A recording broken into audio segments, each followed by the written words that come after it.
오늘 우리에게 주신 하나님의 말씀은 구약성경 사무엘상 17장 45절에서 49절 말씀입니다. 다윗이 블레셋 사람에게 이르되 너는 칼과 창과 단창으로 내게 나아오거니와 나는 만군의 여호와의 이름 곧 내가 모욕하는 이스라엘 군대의 하나님의 이름으로 내게 나아가노라.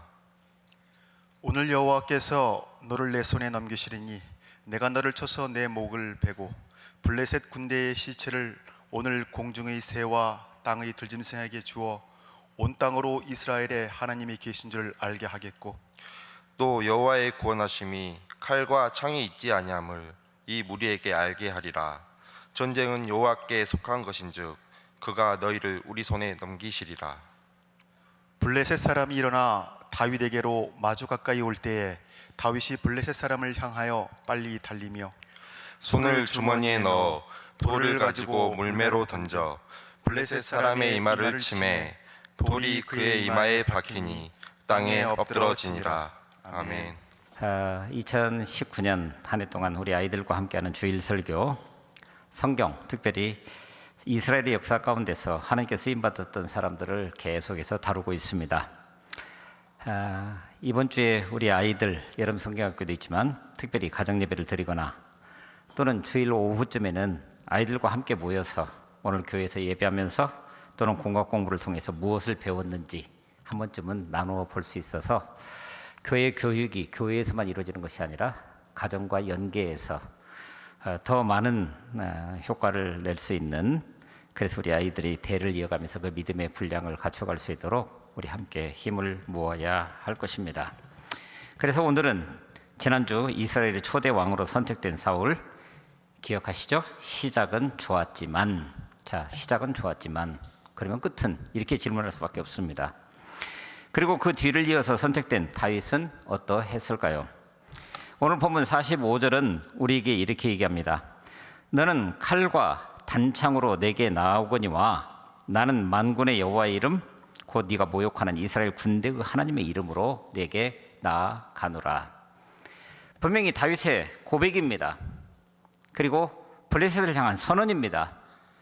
그런데 이 고백이자 선언이 지금 어떤 상황 가운데서 이루어진 것이죠? 눈앞에 펼쳐진 현실을 보니까 4절이 이렇게 얘기를 합니다. 블레셋 사람의 진영에서 한 사람이 나왔다.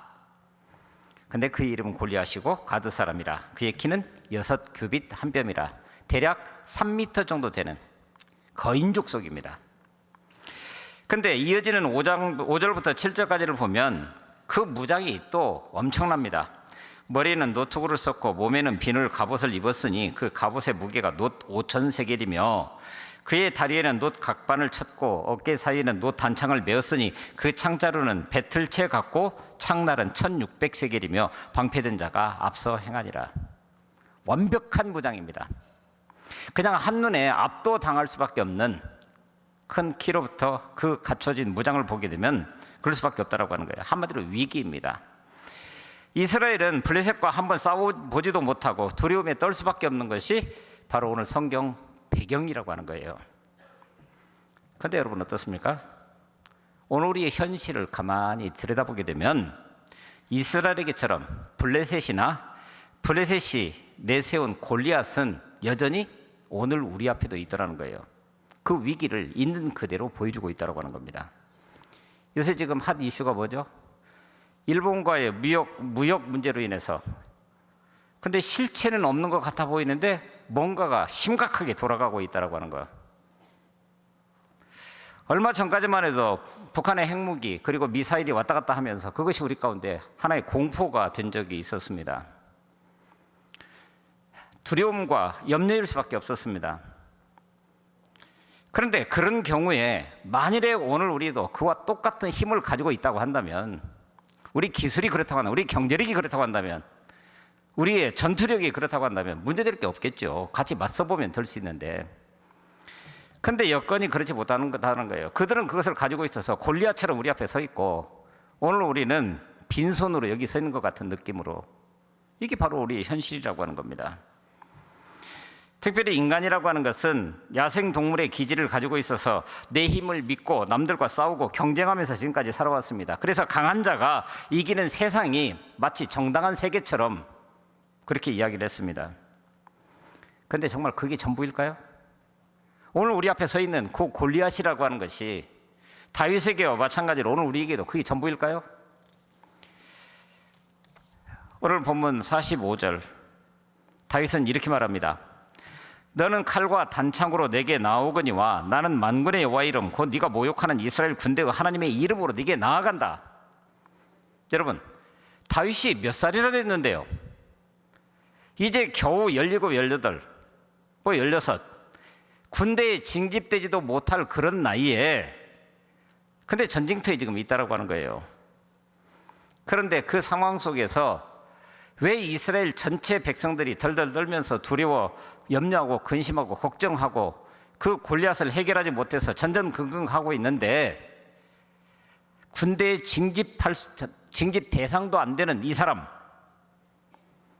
그가 이렇게 얘기할 수 있는 원인이 뭐라고요?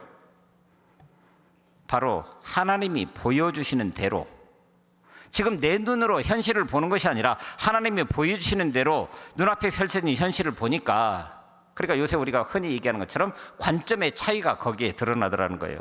우리 한번 볼까요? 성경의 기자가 왜 이 기록을 이렇게 썼는지를 한번 생각하면서 우리가 좀 보면은 아주 재미있는 것을 발견할 수 있습니다.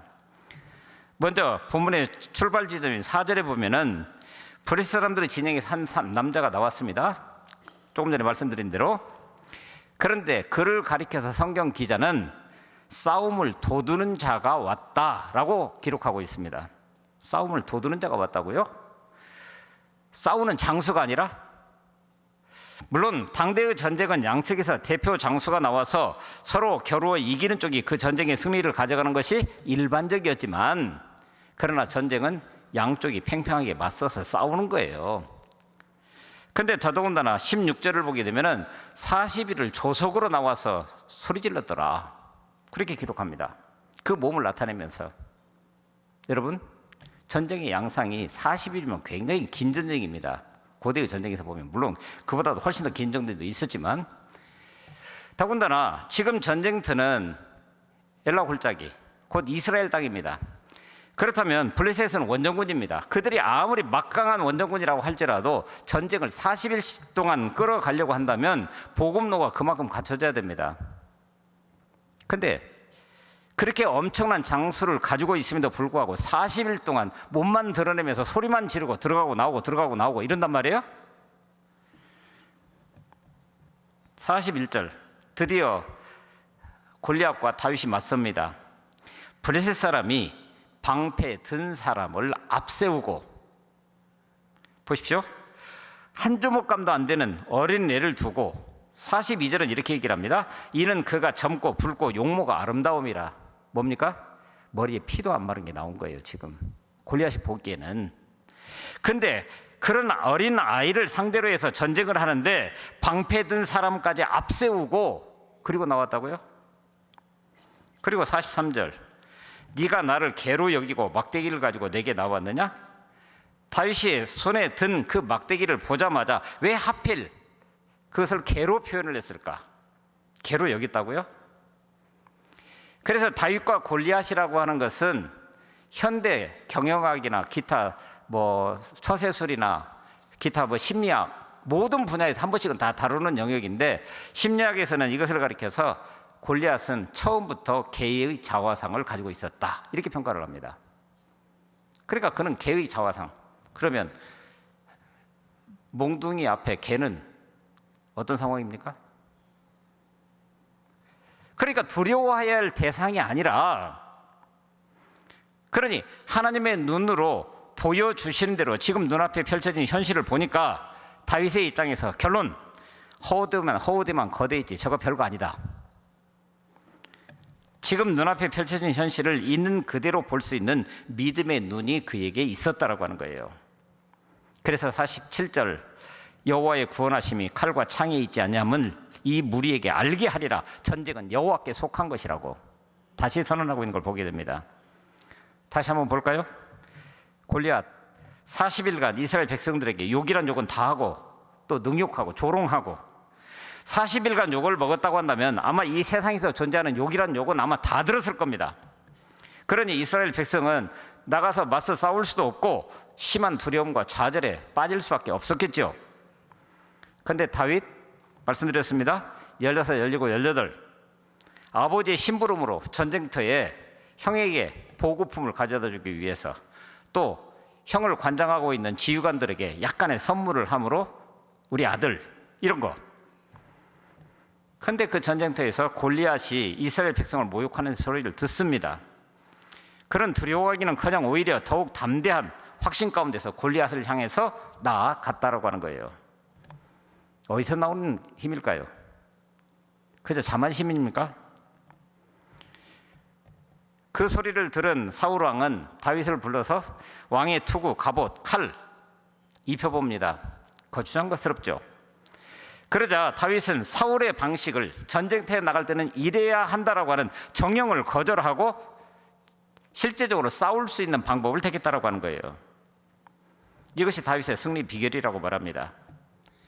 그런 의미에서 오늘 우리가 하나님의 백성으로 진정 하나님의 능력을 덧입어서 이 땅을 아름답게 살아가려고 한다면 세상 사람들이 보여주는 삶의 방식, 이것을 때때로는 체면치리라고도 할 수 있는데 이러한 일들을 집어치우고 강점으로 하나님 앞에 설 수 있는 그런 모습으로 여기 서야 한다는 거예요. 다윗이 선택한 무장은 남들이 보기에는 비웃음거리밖에 되지 않습니다. 그러나 자신의 싸움은 무기의 싸움이 아니며 힘의 대결도 아니고 곧 하나님의 이름으로 나아가는 것이라고 했습니다. 왜냐하면 하나님은 칼과 창 없이도 전쟁을 얼마든지 승리로 이끌 수 있는 인간적으로 해볼 수 없는 방법으로 그 전쟁을 이끌어 가시기 때문에 그렇습니다. 그런 의미에서 오늘 우리는 지금 눈앞에 보이는 현실, 그러나 하나님이 보게 하시는 현실, 이것은 후대의 이야기이긴 하지만은 게하시가 두려워 떨면서 외적이 침입해서 예루살렘을 둘러싸고 있는 모습, 그러나 하나님께서 그 눈을 뜨게 해서 보게 되었을 때 그 뒤에 불말과 불명거가 준비되어 있던 그 상황, 바로 그것을 볼 수 있는 눈이 있다고 한다면 이것이 바로 이 전쟁은 하나님이 싸우시는 전쟁이라고 선언하면서 나아가는 전쟁이라고 하는 겁니다. 그런데 보십시오. 골리앗은 완벽하게 무장을 했습니다. 그렇죠? 완벽합니다. 그러나 그 무장은 사람을 상대로 싸우는 것이지 하나님과 싸움에서 과연 그런 것들이 소용이 있을까요? 반면 다윗은 가장 원시적인 무기로 싸웠습니다. 그가 가지고 있는 장기, 물매질. 그거 아니면 지금 해결할 수 있는 방법이 없습니다. 골리앗이 입었다라고 하는 비늘 갑옷은 그 당시에 1100개 그 정도의 비닐을 꿰어서 갑옷을 만드는 그런 형태였다고 합니다. 그래서 화살이 그걸 뚫고 들어갈 수 없는, 오늘 본문에 나타난 대로 하면은 5,000세겔이면은 약 60kg에 가깝습니다. 갑옷 하나가 60kg. 그러면 그걸 입고 보통 사람이라면 싸울 수 있겠습니까? 그저 방어하는 것밖에 안 되는 그런 상황이었다고 하는 거예요. 그래서 우리는 때때로 내 능력으로는 절대 하지 못할 것이라고 생각하는 그런 경향들이 있습니다. 그러나 그렇지 않습니다. 다윗은 하나님이 주시는 능력으로, 그러므로 하나님의 이름으로 그 전장에 나감으로 그 전쟁을 승리로 이끌 수 있었습니다. 무엇보다도 전쟁이라고 하는 것은 없는 것을 가지고 아쉬워하면서 그런 게 우리 가운데 있었으면 하고 싸워 나가는 것이 아니라 지금 내게 있는 것으로 싸우는 법입니다. 지금 내게 있는 것. 그런데 그 중에서도 내게는 바로 이 전쟁의 주관자이신 하나님이 계시지 않습니까? 그렇다면 그 다음은 지금 바로 눈앞에 보이는 현실, 그 전쟁터에 내가 있어야 하는 거예요. 선언과 고백만으로 가능한 것이 아니라 실제적인 삶의 현장 가운데서 그 선언과 고백이 실제로 드러날 수 있도록 하는 현장. 보십시오. 48절은 이렇게 말합니다. 블레셋 사람이 일어나 다윗에게로 마주 가까이 올 때에, 자, 3m 되는 엄청난 체구를 가진 거인이 걸어오는 모습을 한번 상상해 보십시오. 저는 딱 한 단어가 생각났는데 뒤뚱뒤뚱. 그런데 48절 그 다음에 다윗이 블레셋 사람을 향하여 빨리 달리며 17, 18세 혈기왕성한 그 아이가 뛰는 모습을 한번 생각해 보십시오. 피해서 다윗이 가진 것은 막대기, 돌멩이 5개, 그것을 담을 주머니, 그리고 물매가 고작이었습니다. 또한 누구의 지지도 받지 못했습니다. 전쟁 때 나가서 말 한마디 했다가 형들에게 애들 말로 하면 쫑코 먹고, 사울왕이 도와준다고 도와준 것이 맞지도 않는 갑옷 가지고, 거기다가 백성 그 어느 누구도 고만한 아이에게 관심 갖는 사람 아무도 없었다라고 하는 거예요. 반면 골리앗의 무장, 그 창자로 배틀제가 땄고 창날의 무기는 1600세겔. 그리고 골리앗 앞에서는 방패를 들고 골리앗을 보호하는 사람이 따로 있었습니다. 객관적인 체구도 비교가 되지 않습니다. 골리앗은 엘라 골짜기에 둘러선 블레셋 군대의 응원도 한껏 받고 있었습니다. 왜냐하면 40일 동안 자기 눈으로 본 게 있으니까. 그러니까 객관적으로 보게 되면 전세는 이미 기울었다고 보는 것이 맞습니다. 실제로 이스라엘 모든 사람이 그 사람을 보고 심히 두려워하여 그 앞에서 도망하였다고 했습니다. 그런데 그럼에도 불구하고 다윗은 블레셋 사람을 향해서 빨리 달리며 그 다음 행동을 취했다고 하는 거예요. 그렇다면 오늘 우리가 현실적으로 겪고 있는 이 위기 앞에서, 오늘 우리 앞에 수시로 등장하는 골리앗이라고 하는 그 거대한 위기 앞에서, 그래서 우리 스스로는 다시 한번 우리가 보고 있는 것이 무엇인지를 질문하면서 또한 이렇게 질문할 수 있어야 됩니다. 모든 사람이 전세가 다 기울어졌다고 말할 그때에도 시내가에서 담담하게 보잘것없는 돌 5을 준비하시겠습니까? 가장 사랑하는 가족 구성원과 온 나라조차 신뢰와 용기를 주지 못하고 있는 그런 때일지라도 여전히 내 장구에 갖춰져 있는 그 물매를 만지작거리면서 평상시에 내가 이 물매를 어떻게 썼던가를 머릿속으로 기억하면서 결정적인 순간을 기다릴 수 있겠습니까? 적의 화력이 내가 가진 것보다 비교도 안 될 만큼 우세할 때조차라도 볼품없는 막대기를 내려놓지 않고 여전히 그 손에 들고 담대하게 나아갈 수 있겠습니까? 왜요? 내게는 만군의 여호와 하나님이 계시고 그 하나님이 보게 하신 것이 있으며, 그러므로 이제 그 이름으로 맞서 싸워야 하는 현장 가운데 설 수 있기 때문입니다. 골리앗이 다윗에게로 마주 가까이 올 때에 다윗은 그를 향하여 빨리 달렸다라고 성경은 기록합니다. 그러면서도 손을 주머니에 넣어 돌을 가지고 물매로 던졌습니다. 이것은 승리의 비결입니다. 말씀드린 대로 거인은 둔합니다. 뒤뚱뒤뚱 다윗에게 다가옵니다. 그러나 다윗은 민첩하게 움직입니다. 이렇게 복잡한 세상 속에서는 적과 같은 페이스로 움직이면 절대로 승리할 수 없습니다. 더 빨리 달려야 됩니다. 그러면서도 기습적으로 공격할 수 있어야 됩니다. 언젠가 소개해드렸던 말콤 글라드웰이라고 하는 분이 계십니다. 1만 시간의 법칙, 블링크, 티핑 포인트, 이런 책을 써서 베스트셀러 작가가 되신 분인데 우리나라에도 전부 다 번역돼서 소개되어 있습니다. 그런데 그분이 다른 책, 이분도 마찬가지로 다윗과 골리앗을 연구합니다. 그러면서 이런 책을 냅니다. 다윗과 골리앗, 강자를 이기는 약자의 기술. 그런데 거기에서 엘라 골짜기의 전쟁을 가리켜서 육체적 완력을 속도와 기습으로 대신한 다윗의 승리라고 이야기를 합니다. 물론 그 책에서 이야기하고 있는 내용에는 하나님이라고 하는 변수가 상수로 계속해서 다윗과 함께 있었다고 하는 거예요. 요즘 말로 말하면은 비대칭 전력입니다. 아까 말씀드렸던 것처럼 북이 핵 개발하면 미사일을 쏴대면 우리도 미사일을 가지고 있고 핵을 가지고 있으면 문제 없습니다. 팽팽하게 긴장관계로 우리 스스로의 안전을 지킬 수 있을지도 모르겠습니다. 마찬가지로 일본이 지금 뭐 기초 소재를 가지고 장난을 치는 것 같아 보이는데 학자들은 수많은 이야기들을 하지만 현재 우리가 없는 거란 말이에요. 그게 있으면 다행인데, 자, 그렇다고 한다면 있는 것 대 있는 것으로 싸우는 것이 아니라 있는 것 대 없는 것, 그러나 우리에게 있는 것, 이걸로 싸워야 이 전쟁이 양상이 달라지는 거예요. 그런데 놀랍게도 하나님은 바로 그렇게 비대칭 전력의 대가라고 이야기를 하고 있는 겁니다. 왜요? 오늘 본문의 마지막 부분에 가면 골리앗이 드디어 무너집니다. 골리앗에게 있었던 굉장한 무기들은 이제 모두 다 다윗의 무기가 되었습니다.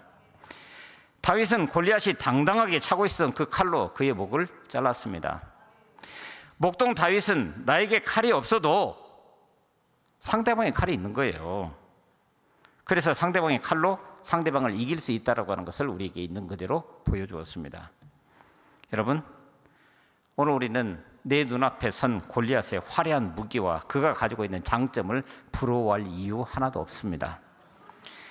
만군의 하나님의 이름을 의지하고 나아가면 그것들이 어느 순간 내 손으로 옮겨지는 것을 보게 될 것이기 때문에 그렇습니다. 내 손에 지금 쓸만한 무기가 없습니까?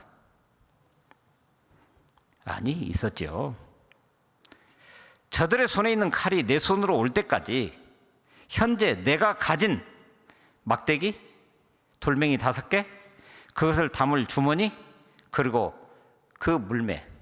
그러나 그 물매는 오늘 본문에서 계속해서 이야기하고 있는 것처럼 평상시에 양치기를 하면서 자기 손에 그보다 더한 무기가 있을 수 없다라고 할 만큼 아주 능숙하게, 능수능란하게 쓸 수 있었던, 그야말로 잘 관리하고 연마되어 있는, 손에 들려있는 무기라는 거예요. 그래서 골리앗의 빈틈이 노려진 겁니다. 여러분, 골리앗을 무너뜨릴 수 있는 무기가 지금 뭐가 있습니까? 그리고 골리앗의 무장 가운데서 빈 데가 어디 있어요? 그것을 노릴 수 있는 무기는 뭡니까? 지금 세상의 스포트라이트를 받고 있는 사람들이 그렇게 성장하기까지 과연 그냥 저절로 그렇게 되었을까요? 어제 미국에서는 유현진 선수가 나와서 그렇게 기다리던 10승을 넘어서서 11승을 했다. 이것이 뉴스가 됐습니다. 유현진 선수가 괜히 그 자리에 있을 수 있었을까요? 그냥 지나가서 세월이 흐르다가 보니까. 박지성 선수 2002년 월드컵을 통해서 우리 가운데 대단한 선수로 알려져 있습니다. 그런데 과거에 박지성 선수가 처음 공을 그 발에 잡았을 때 어떤 상태였을까요? 어느 초등학교 운동장 한 구석 아니었을까요? 공터 어디 아니었을까요? 발 닿는 곳마다 조그마한 틈만 있으면 땀 흘리면서 연습하면서 그에게 허락된 경기장이라고 하는 것은 고작 가족들 몇몇, 동네 사람들 몇몇이 소리 지르면서 야, 저거 나중에 뭐 되겠다, 그렇게 미래에 대한 자그마한 소망을 가지고 있었던 그런 땅 아니었을까요? 이런 과정이 꼭 큰 일을 할 사람에게만 필요한 것은 아닙니다. 크든지 작든지 자신의 사명을 다하며 가는 그 길에는 반드시 골리앗과 같은 그런 삶의 도전이 우리 가운데 찾아오게 됩니다. 그것을 극복하지 않으면 그 다음으로 나아갈 수 없습니다. 그런데 그 싸움에서 반짝이는 아이디어 한두 가지 혹은 한순간의 결단으로 이길 수 있다고 생각하는 것은 어쩔 수 없이 그렇게 될 수도 있겠지만, 그러나 대체적으로 보면 오산입니다. 타고난 재능이 있다면 그것으로 한두 번의 작은 승리를 쟁취할 수 있을지도 모르겠습니다. 그러나 그것만으로는 인생 앞에 놓인 골리앗과 같은 큰 산, 근데 이게 한 번으로 끝나는 것이 아니라 산에 산을 이어서 산맥을 이루고 있다고 하는 거예요. 우리 인생이 그렇습니다.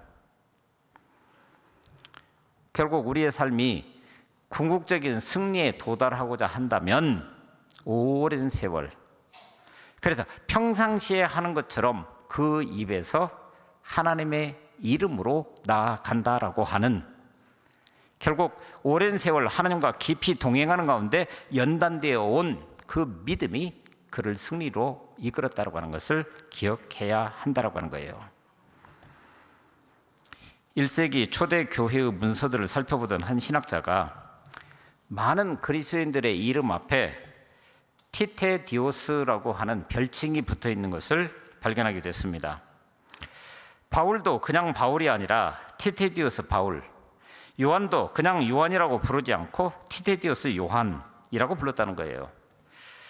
그런데 사도들뿐만 아니라 그저 평신도로 생각되어지는 그 이름 앞에 티테디오스 잔, 티테디오스 폴, 티테디오스 로이 남녀 불문하고, 심지어는 핍박이 심했던 로마 지하교회에서도 여기저기에서 사람의 이름을 거론할 때마다, 초대교회 성도들의 이름을 거론할 때마다 티테디오스라고 하는 이 단어가 붙어 있더라는 거예요.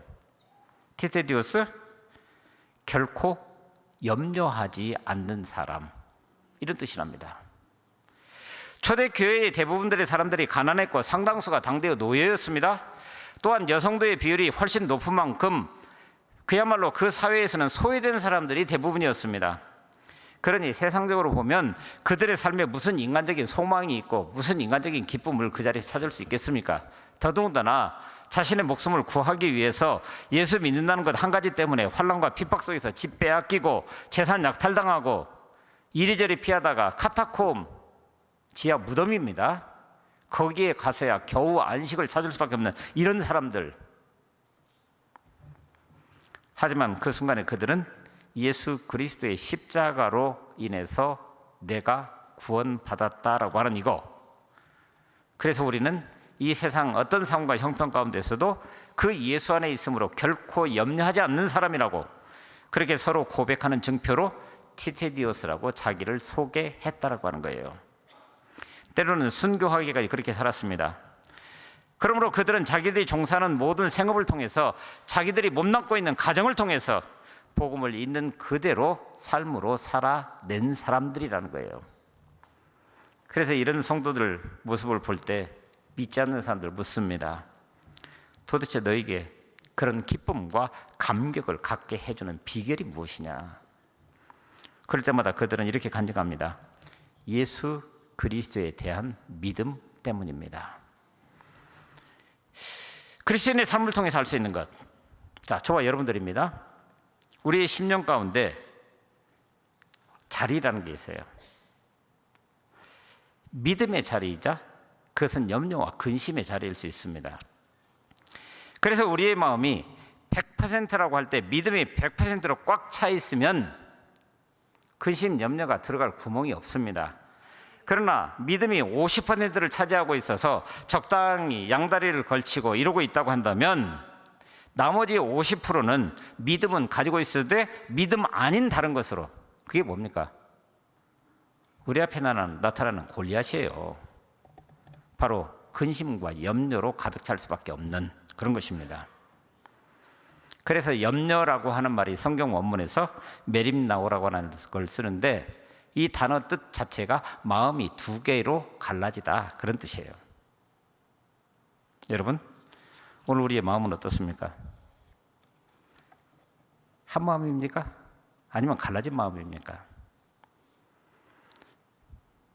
지금 눈앞에 보이는 현실, 위기입니다. 골리앗입니다. 두렵고 떨림입니다. 그러나 하나님은 오늘 우리에게 그 믿음의 눈으로 보게 하셔서 실상을 보게 하고, 그리고 그 하나님의 이름으로 담대히 그곳으로 나아가게 하십니다. 그래서 사도 바울은 아무것도 염려하지 말고 모든 일을 오직 기도와 간구로, 그리고 바라는 것을 감사함으로 하나님께 아뢰라고. 그러면 사람의 헤아림을 뛰어넘는 주님의 평강이 우리 마음과 생각을 그리스도 안에서 지켜주신다고. 혹독한 박해 속에서도 그 믿음을 잃지 않고 염려와 근심을 하지 않는 사람, 절대로. 이 초대 교인들이 티테디오스, 오늘 우리 이름 앞에 필요한 별칭 아닐까요?